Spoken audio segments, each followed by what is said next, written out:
On the cracked, dusty streets of São Gonçalo, a working-class city across the bay from Rio de Janeiro, a small boy used to play football with no shoes on his feet.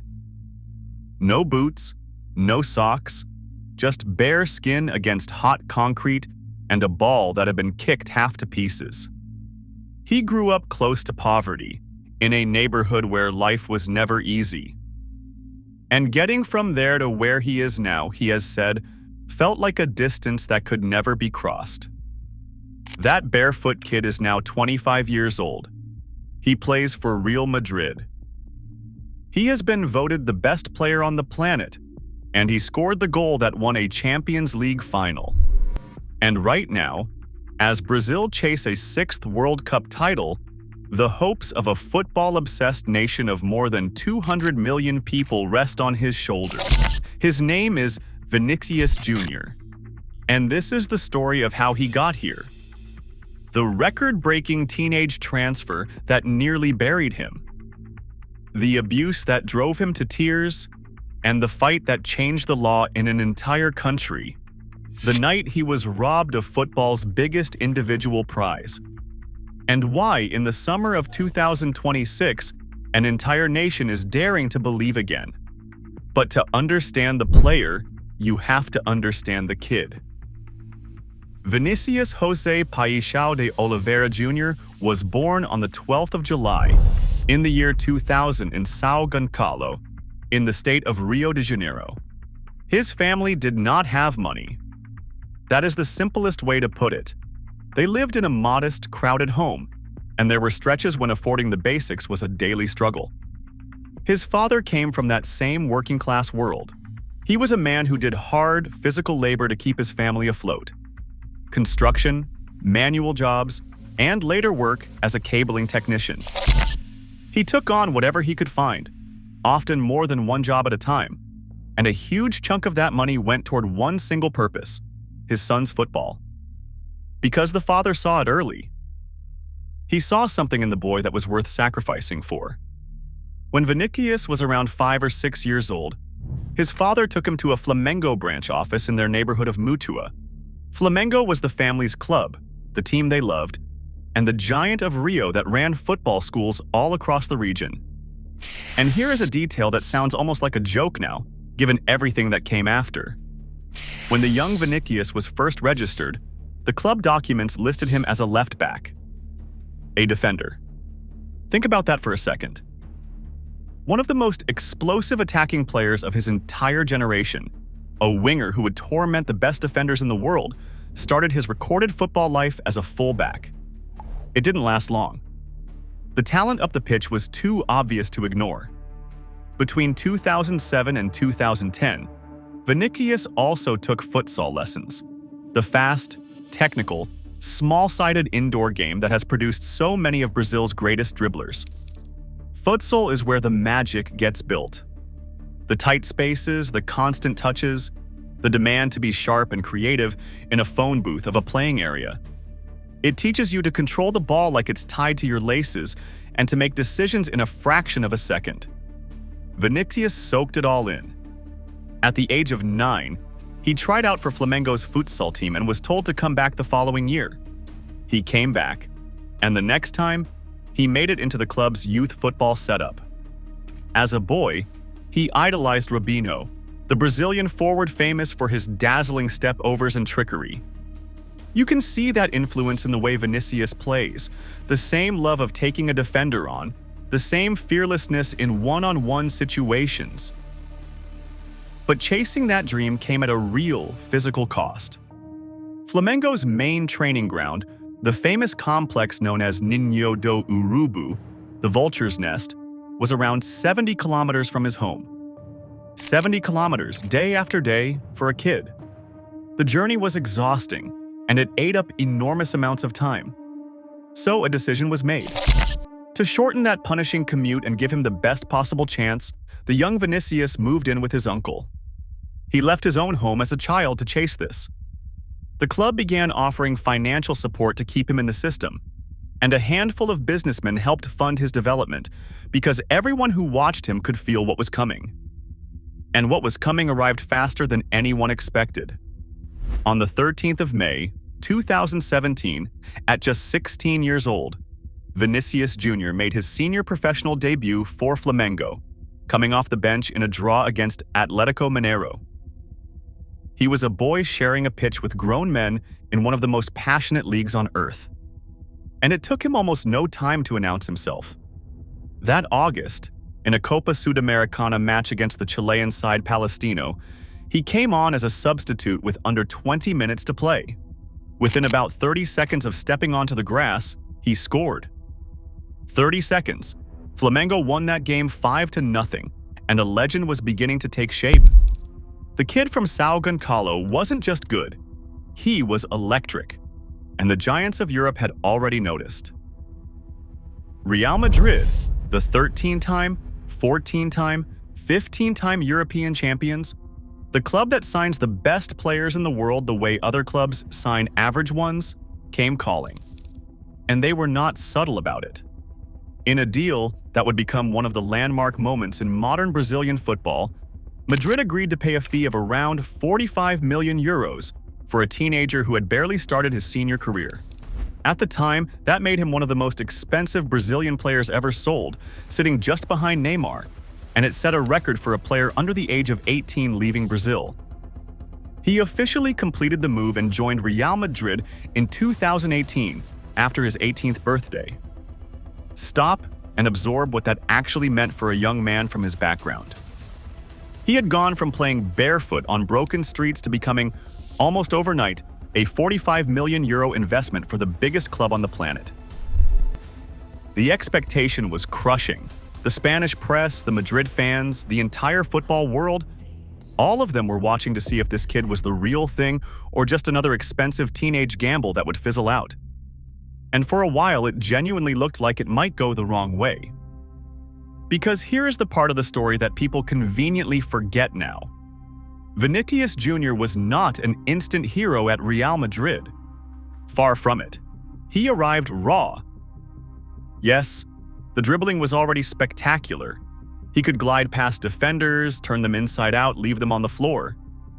He had pace that frightened entire back lines, but there was a problem. A big one. When he got to the end of those brilliant runs, when he created the chance, the final product simply was not there. The shooting was wild. The decision-making in the box was poor. He would beat 3 players and then blaze the ball into the stands or pass when he should have shot. He became, for a stretch, almost a punchline. A player with all the tools and none of the end result. There were serious questions about whether he would ever make it at the very top level. Whether the talent would ever translate into goals. Critics wrote him off. Fans grew frustrated. Some thought Madrid had made an expensive mistake on a kid who looked exciting, but could not finish. What those people underestimated was the boy who had moved away from his family at a young age and traveled 70 kilometers a day to chase this. Because if there is one thing that childhood had hammered into Vinícius Jr., it was how to work. How to keep going when things were hard. How to ignore people telling him it could not be done. So he worked. He worked on his finishing relentlessly. He stayed behind. He refined the part of his game that everyone said he did not have. And slowly, season by season, the rough kid with the broken end product started to disappear, and something genuinely terrifying started to emerge in his place. And what emerged was a complete nightmare for defenders. Picture it. He receives the ball out on the left touchline, isolated one-on-one with a fullback, and the entire stadium leans forward because everyone knows what is coming and nobody can stop it. The first touch to set himself, the drop of the shoulder, the explosion of pace that leaves grown men grabbing at air. He could go inside, he could go outside, and the defender had to guess, knowing that guessing wrong meant humiliation in front of 80,000 people. He drew fouls, won penalties, created chaos. But now, crucially, he also scored. The thing that had once made him a punchline, the cold, clinical end to all that chaos, had finally clicked into place. He had turned his single greatest weakness into another weapon. And that combination, the dribbling of a street footballer married to the ruthlessness of a top-level scorer, is exactly the kind of player who decides the very biggest matches. And then came the night that changed everything. The 28th of May, 2022, Paris. The Champions League final. Real Madrid against Liverpool, two of the greatest clubs in the history of the sport, playing for the biggest prize in club football. For long stretches of that match, Liverpool were the better team. They peppered the Madrid goal. And then, in the 59th minute, a low ball came across from Federico Valverde, and there, arriving at the back post exactly where a great finisher needs to be, was Vinícius Jr. He swept it home. 1-0. And that was the goal that won Real Madrid their record 14th European Cup. The kid they said couldn't finish had just scored the goal that won the Champions League. Let that sink in. The barefoot boy from São Gonçalo, the supposed flop, the player who couldn't put the ball in the net, had just delivered the most important goal in the most important game in club football. And it wasn't a fluke. It was the moment the world realized that the transformation was complete. He had developed a particular taste for Liverpool too. He had scored against them in a quarter-final. In that final. And the following season he went to Anfield and scored twice in a stunning win. When the lights were brightest, Vinícius started showing up. But the best was still to come. The 2023 to 2024 season was the campaign where Vinícius Jr. stopped being a brilliant talent and became simply one of the best players in the entire world. He scored over 20 goals across the season. He drove Real Madrid to a league and Champions League double. He was named the Champions League Player of the Season. And in the final at Wembley, against Borussia Dortmund, he scored again, becoming a man who had now found the net in two separate Champions League finals. 2. The kid who couldn't finish was now finishing in the biggest matches the sport has to offer. He had arrived. He was, by any reasonable measure, operating at the absolute peak of world football. But while all of this brilliance was unfolding on the pitch, Vinícius Jr. was fighting a much darker, much uglier battle off it. A battle that no amount of talent should ever force a human being to fight. From the moment he established himself in Spain, Vinícius became the target of relentless, vile abuse. This is not a vague claim. It is documented, repeated, and proven in courts of law. Opposing supporters taunted him with chants and gestures aimed at the color of his skin. He was treated as less than human in stadiums across the country, game after game, for no reason other than who he was. In one disgraceful incident near Real Madrid's training ground, an effigy wearing his shirt was hung from a bridge, as a threat, as a message of pure prejudice aimed at a young man whose only failing, in their eyes, was being brilliant at football while being black. The worst public incident came in May 2023, at the Mestalla Stadium, home of Valencia. During the match, sections of the home crowd directed abuse and gestures at him over the color of his skin. The game was actually stopped. Vinícius pointed into the stands, identifying the people abusing him, refusing to simply swallow it and carry on. The episode sent shockwaves around the world. Back in Brazil, the outrage was so intense that the lights on the Christ the Redeemer statue, one of the most famous landmarks on Earth, were switched off in solidarity. His own country dimmed a national monument to stand with him. And here is the thing that makes Vinícius Jr. more than just a footballer. He refused to stay quiet. Many people told him to ignore it. Many told him his fight was pointless, that he should just put his head down and play football. He did the opposite. He spoke out again and again, even when it cost him, even when it made him a lightning rod, even when, at one tearful press conference, he admitted that the constant abuse was draining his love for the game he had sacrificed everything to reach. That is how heavy it became. The barefoot kid who dreamed of this life found that the life itself was trying to break him. But he didn't break. He fought back through the only avenue that could create real change: the law, and it worked. In June 2024, in a genuinely historic moment, 3 Valencia fans were handed prison sentences for the discriminatory abuse they directed at him that day at the Mestalla. It was the first ever criminal conviction of its kind inside a football stadium in the history of Spanish football. The first.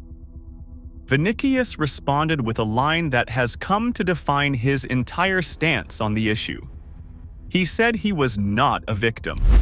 He was, in his own words, a tormentor of those who abuse.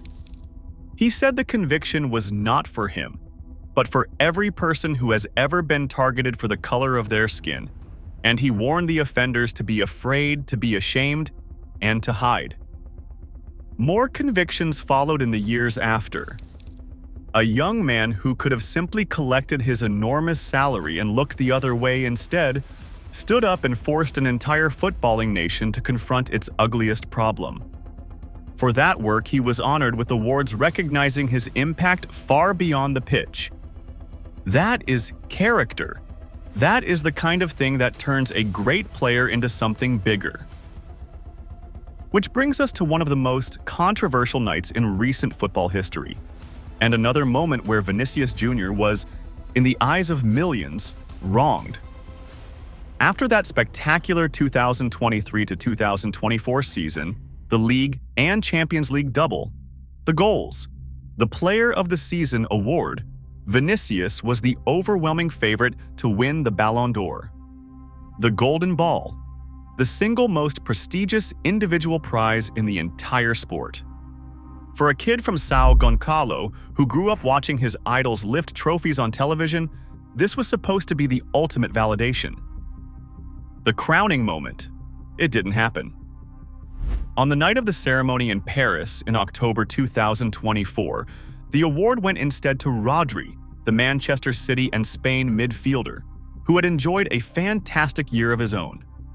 And when word leaked just hours before the event that Vinícius would not be winning, Real Madrid made an extraordinary decision. The club boycotted the entire ceremony. They refused to attend. Vinícius, his teammates, the club officials, none of them got on the plane to Paris.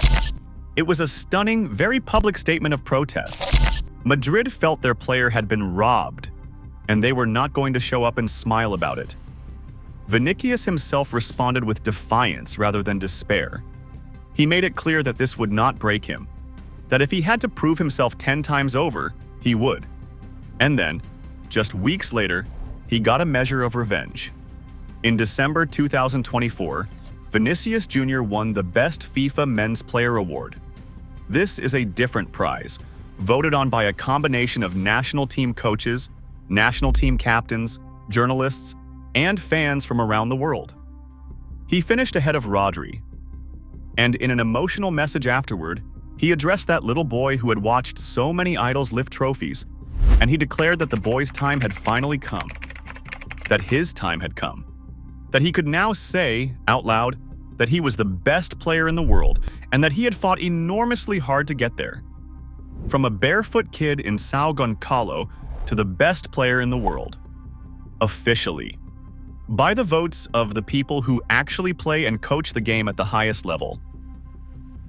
But there is one prize, one stage, one dream that still eludes Vinícius Jr. And it is the one that matters most to every single Brazilian. The World Cup. Because here is the great paradox of his career. For Real Madrid, Vinícius has been spectacular, decisive, a winner of the biggest trophies in the club game. But for the Brazil national team, the Seleção, the story has been frustratingly, painfully different. For long stretches, the magic that pours out of him in a white Madrid shirt has gone missing in the yellow of his country. The wounds are real and they are recent. At the 2022 World Cup in Qatar, Brazil reached the quarterfinal and faced Croatia. They dominated. They had more of the ball, more of the chances, more of everything. But football is cruel. The match went to a penalty shootout, and Brazil lost. And Vinícius was not even on the pitch for it. He had been substituted earlier after a quiet, ineffective performance, and he could only watch from the sideline as his country crashed out. He was so close to glory, and he could do nothing. Then came the 2024 Copa America. Without the injured Neymar, the country's all-time top scorer, The pressure on Vinícius to carry Brazil was immense. He scored twice in the group stage, but he also picked up 2 needless yellow cards, which meant he was suspended for the quarterfinal against Uruguay. Brazil, missing their star, drew a blank and lost on penalties yet again. And once more, Vinícius watched the elimination from the sidelines. This time, he didn't make excuses. He publicly took the blame. He admitted the suspension was his own fault and apologized to the fans, while also acknowledging that the harshest criticism he receives comes from his own country. That criticism has stung. For all his brilliance abroad, Brazilians have demanded to see the real Vinícius in a Brazil shirt. And for years, they were left waiting. The conversation back home turned harsh. A genius for his club, a question mark for his country. And the present has not been simple either. The 2025 to 2026 season at Real Madrid has been a turbulent one for him. He endured a long goal drought stretching to 16 matches. He was even booed by sections of the Bernabeu crowd, the same fans who once worshipped him. His relationship with his club manager became strained to the point of a very public falling out after he was substituted in a big game. There were boos, there were doubts, there were endless headlines about his contract situation, with his deal running down and enormous offers reportedly arriving from Saudi Arabia. The noise around him grew deafening. But champions are defined by how they respond to noise. And Vinícius responded the way he always has, by working through it. As the season went on, he rediscovered his rhythm, ending up with 17 goals and 13 assists across all competitions, including a stunning solo goal in a cup final. He has spoken about feeling happier and more confident than ever, about blocking out the external noise and focusing on what he knows he is capable of. The man who started life being told he couldn't finish, who was told he was a flop, who was told to just play football and ignore the abuse, has spent his entire career proving people wrong. And he intends to do it one more time. On the biggest stage of all, because here we are. The summer of 2026, the FIFA World Cup, hosted across the United States, Canada, and Mexico. And Brazil, the 5-time champions, the only nation to have appeared at every single World Cup in history, are chasing the trophy that has eluded them for 24 long years. Not since 2002 have they been crowned champions of the world.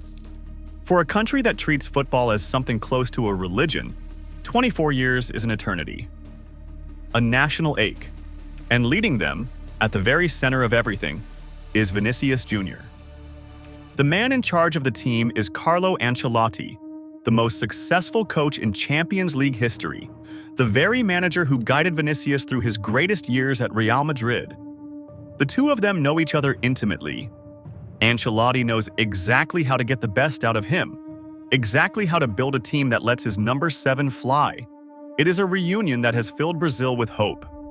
Vinícius has spoken about how badly he wants to bring his club's success to his national team, to finally deliver for the country that produced him.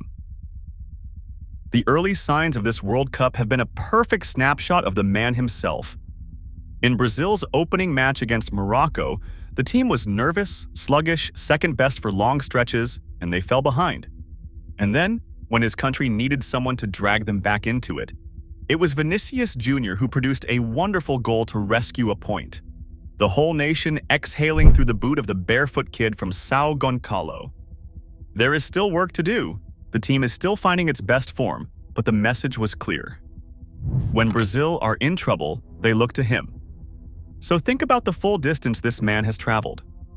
A boy with no shoes, playing on broken streets in a neighborhood scarred by poverty and hardship, where the dream of professional football felt like something that happened to other people in other worlds. A father working himself to the bone across multiple jobs to fund a single, fragile hope. A 70-kilometer journey. A childhood spent living away from home. A record transfer that nearly crushed him. Years of being mocked as a player who could not finish. A relentless, shameful campaign of abuse that he answered not with silence but by changing the law. A Ballon d'Or snub. National team heartbreak after national team heartbreak. And through all of it, the kid kept getting back up. Now he stands as the face of Brazilian football, the biggest hope of a nation that knows football better than anyone on earth. If Brazil are going to lift that 6th World Cup, if they are going to end 24 years of waiting and reclaim their place at the very top of the global game, the smart money says it will run through him. Through the speed, the dribbling, the fearlessness, and the finishing that he built with his own 2 hands. Through everything that the barefoot kid in São Gonçalo refused to stop believing in. It was so far away, he once said, that it seemed impossible to ever get here. And yet, here he is, standing on the brink of immortality, carrying the dreams of 200 million people, one barefoot dream away from becoming a Brazilian legend forever. The story is not finished. The final chapters are being written right now, on the biggest stage the sport has ever known. And whatever happens next, the journey of Vinícius Jr. from the streets of São Gonçalo to Brazil's greatest hope is already one of the most remarkable in the history of the game. Let us know down in the comments whether you think Vinícius can finally deliver World Cup glory for Brazil. Keep dreaming, because as one barefoot kid from São Gonçalo proved, no dream is ever too far away. Like and subscribe. Until next time.